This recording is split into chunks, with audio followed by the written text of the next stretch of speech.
Oi, pessoal. Nesse vídeo eu vou falar sobre um tipo particular de onda, que são as ondas progressivas. Esse vídeo é complementar ao vídeo anterior, onde eu falei sobre a equação da onda unidimensional. O nosso protótipo foi a equação na corda, a onda na corda. Aqui a gente vai discutir essa onda progressiva, a gente vai ver que ela é uma solução daquela equação de onda, e vai ver as principais propriedades dessa onda progressiva, entre elas a velocidade dessa onda. A gente vai encontrar que a velocidade da onda, para aquele caso da onda na corda, é justamente a raiz da tensão da corda sobre a densidade de massa da corda. Então, para começar falando nessas ondas progressivas, vamos falar sobre funções primeiro. Vamos fazer uns gráficos de funções e ver o comportamento deles. Vamos começar aqui com o mais simples possível. Então, vou plotar a função psi, chamei de psi1, de x igual a x. Está aqui essa reta. Nada de interessante. O que eu vou fazer agora é, onde tem x, eu vou colocar x menos c. Onde esse c eu vou assumir como um número positivo e vamos ver o que vai acontecer com o gráfico.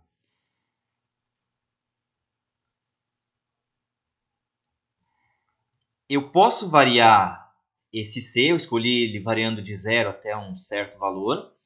Quando ele for 0, não aconteceu nada com o gráfico.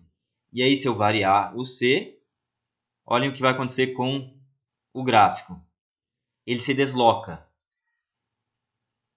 E ele se desloca para a direita, conforme eu aumento o valor de c. Sem se deformar. Ele só translada, ele viaja, ele caminha. Então, aqui eu coloquei o sinal de menos e o C é positivo, ele se desloca para a direita. Se eu colocar aqui o sinal de mais e eu continuo usando C positivo, ele vai se deslocar para a esquerda. Então, isso aqui é um gráfico caminhante. Sinal de menos, ele caminha para a direita. Sinal de mais, ele caminha para a esquerda. Agora eu vou fazer o seguinte. Ao invés de usar C, eu vou substituir esse C por Vt, onde esse T é o tempo e esse V é algum parâmetro. Vamos ver o que vai acontecer. Posso variar agora os valores de V e T. Vamos começar com, como eu tinha antes, menos Vt. O T eu vou assumir que é sempre positivo e esse V eu também vou assumir como sempre positivo. Então, nesse caso, com o sinal de menos, se eu deixar V igual a 0, aqui vai ficar 0. Aí eu posso variar o T de qualquer maneira e não vai acontecer nada. Agora eu vou mudar esse V. Vamos pegar um valor pequeno, 0,2. E aí eu mudo o valor de T. A gente pode fazer esse T andar sozinho. Observe o que está acontecendo com essa curva. Está se deslocando para a direita, bem devagar.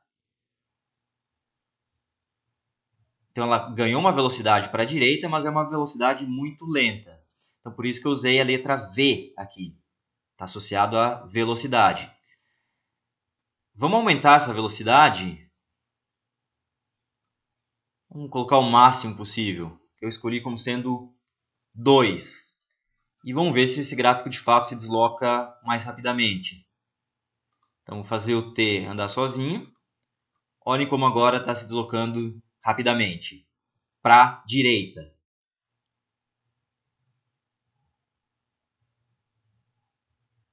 Vamos fazer o seguinte agora. Vamos colocar de novo uma velocidade baixa. 0 pode ser.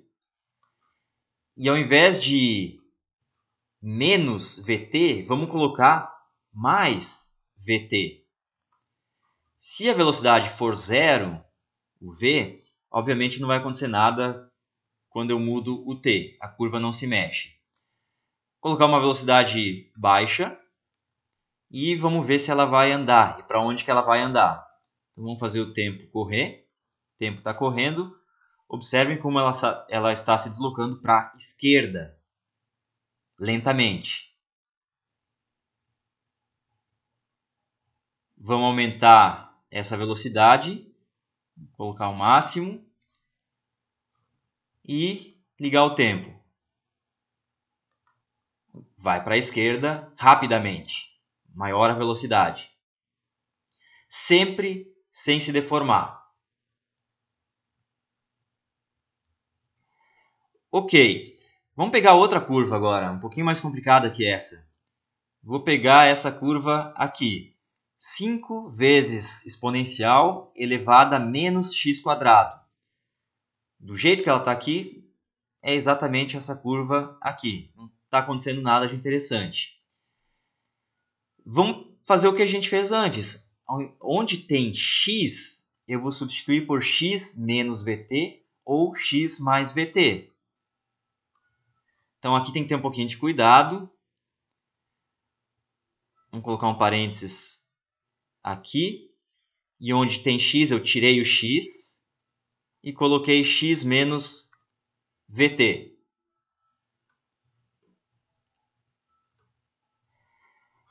Se a velocidade for nula, esse termo aqui some e eu fico com a mesma função que eu tinha antes. Não faz nada. O tempo pode passar e ela não vai se mexer. Mas vamos dar uma velocidade. Tem uma velocidade pequena. E vamos ligar o tempo. Observem que ela está se deslocando sem se deformar, tem o mesmo formato, para a direita. Está caminhando para a direita. E lentamente. Vamos colocar uma velocidade maior. E agora ela se desloca mais rapidamente para a direita.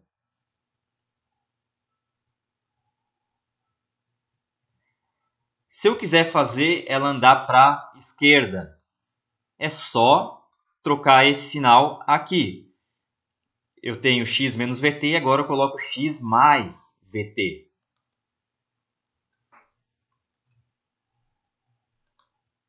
Vamos dar alguma velocidade para ela e fazer ela andar. Está andando para a esquerda. Aqui eu peguei 2 exemplos de curva, então vocês já podem notar que qualquer curva que eu pegar, a curva mais estranha que eu pegar, eu consigo fazer ela viajar para a direita ou viajar para a esquerda, com a velocidade que eu quiser. O que eu preciso fazer? Onde tem x, eu troco por x menos vt, que vai para a direita, ou x mais vt, que vai para a esquerda. Esse conceito é o que a gente vai usar para falar sobre ondas progressivas. Isso aqui é o conceito de progressivo. Viajar para um lado ou viajar para o outro com uma dada velocidade. O que eu vou fazer agora é pegar uma função psi, que tem a cara daquelas funções que se deslocam para a direita ou para a esquerda, uma função que viaja, e vou mostrar que ela é a solução da equação de onda unidimensional. Essa equação de onda é exatamente a equação de onda que a gente pegou no vídeo anterior. Lá eu tinha tensão na corda sobre densidade, é um número positivo. Aqui eu estou chamando esse número positivo de W². Então isso aqui é uma forma genérica para a equação de onda. Então eu vou propor que o psi tenha essa cara aqui. Psi, ele é uma função de x e t. Mas agora eu quero um psi que não seja qualquer função de x e t. Sempre que aparecerem x e t, eles vão ter que aparecer numa combinação apropriada. Eu vou propor essa combinação aqui. Ó. X menos uma constante v vezes o tempo. Nunca vai aparecer x ou t que não esteja nessa combinação. Por exemplo, deixa eu abrir um parênteses aqui. Cosseno de x menos vt. Isso aqui é uma função de x menos vt. E, obviamente, é uma função de x e t. Se eu pegar seno de x, seno de menos vt, isso aqui continua sendo uma função de x e t, mas não é uma função de x menos vt. Onde aparece x, ele não está aparecendo nessa combinação aqui. Então, isso aqui não é função de x menos vt. Exponencial de x menos vt na quarta, com sinal de menos aqui na frente. Isso é uma função de x e t, e é uma função de x menos vt, porque está aparecendo nessa combinação apropriada. Mas, se eu pegar e na menos x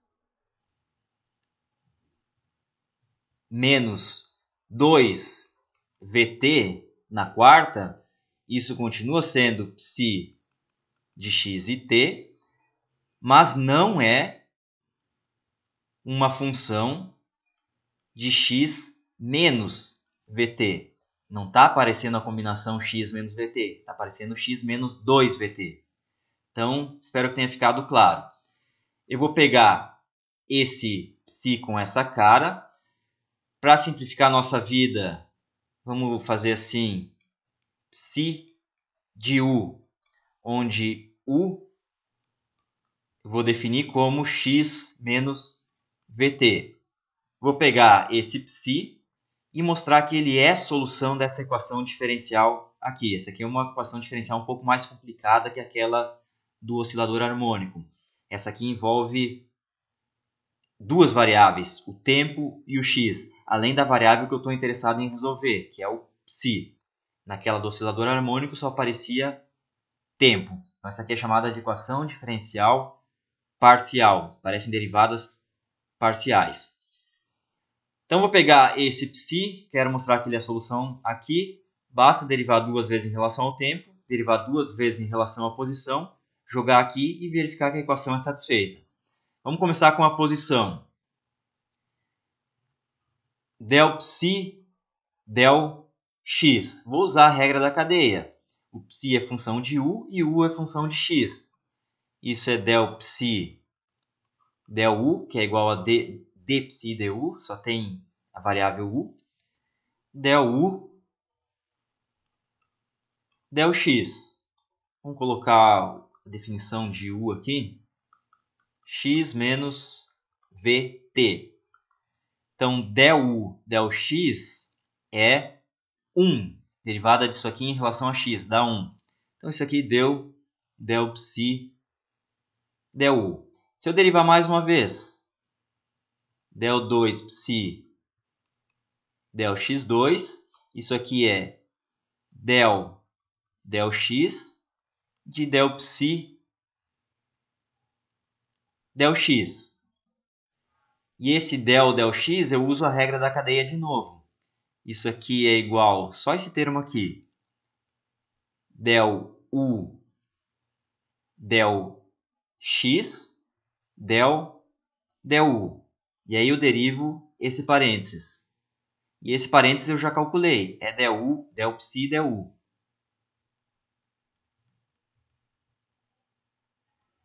Del u, del x é 1 de novo, e aqui passa a ser uma derivada segunda. Então, a gente encontrou que a derivada segunda de psi em relação a x é a derivada segunda de psi em relação a u. Agora, o tempo.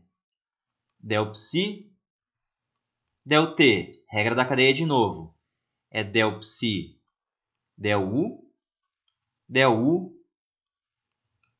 del t. A derivada de u em relação a t. Agora cai o menos v. Então, isso aqui vai ficar menos v, del psi, del u. Derivada segunda, del 2 psi, del t2. Isso é del t da derivada primeira. E a derivada primeira é isso aqui. Menos v, del psi, del u. Uso a regra da cadeia nesse del t. Isso é del u, del t, del u, derivando esse parênteses.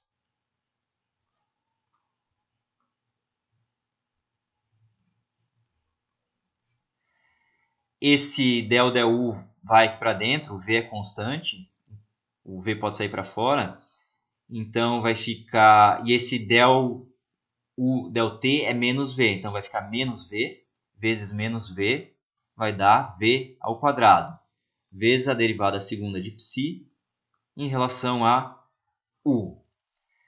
Agora vamos ver se isso aqui satisfaz a equação diferencial.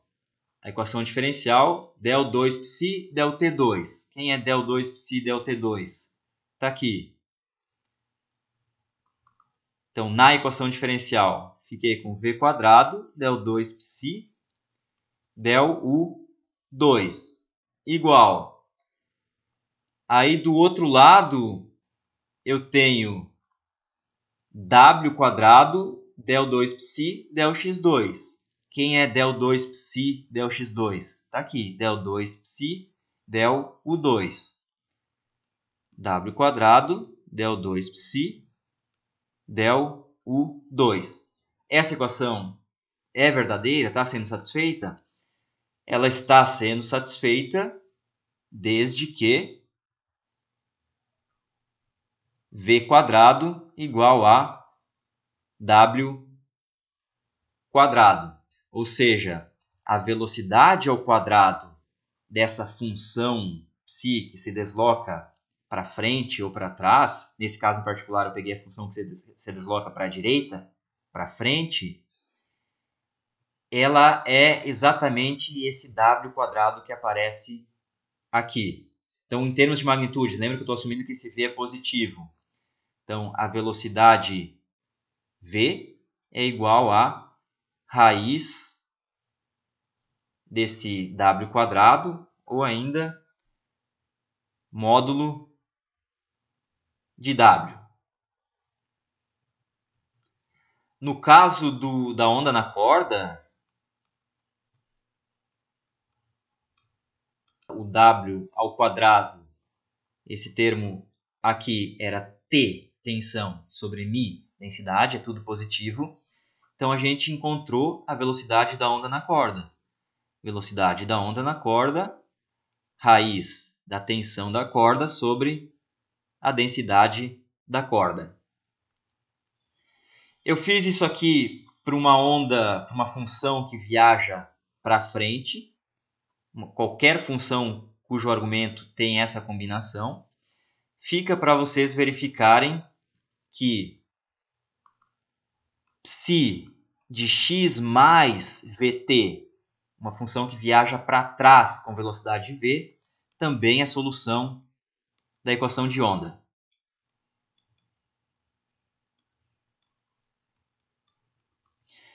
Vamos dar nome aos bois agora. Esse objeto psi de x menos vt, a função que viaja para frente, a gente chama de onda progressiva. E aí, como ela está indo para frente, ou para a direita, ou para frente. Vamos chamar para a direita.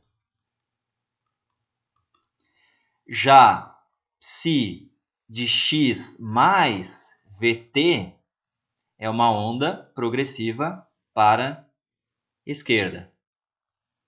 Ambas são soluções de onda. Observem que se eu pegar agora uma função bem estranha, psi igual a... Vamos escolher uma bem estranha. Uma constante A, cosseno de kx menos vt, vezes exponencial de menos 5x menos vt, tudo ao quadrado. Isso é solução da equação de onda? É, porque isso aqui é uma função de x menos vt. Sempre que aparece x ou t, eles estão aparecendo nessa combinação apropriada. Então, isso aqui não só é solução da equação de onda, como é uma onda progressiva.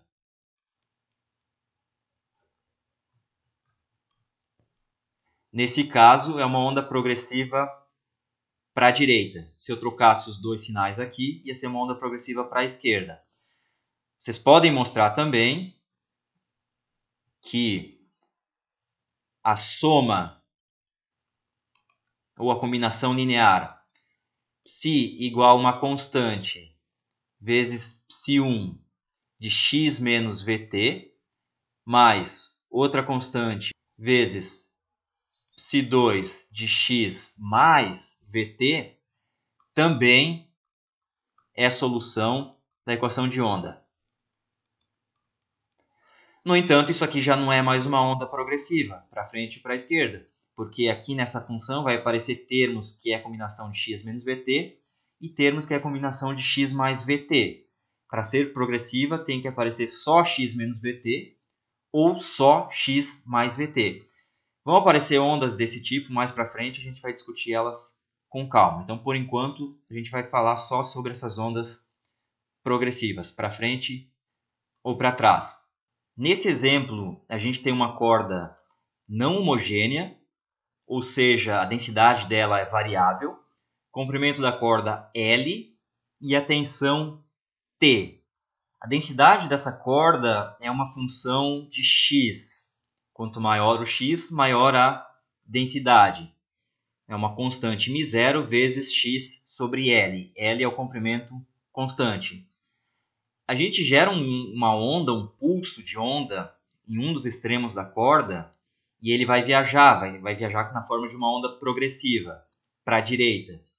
A gente quer o intervalo de tempo para que esse pulso leva para sair de x igual a 0 e chegar em x igual a L, cruzar a corda. Então eu quero ΔT.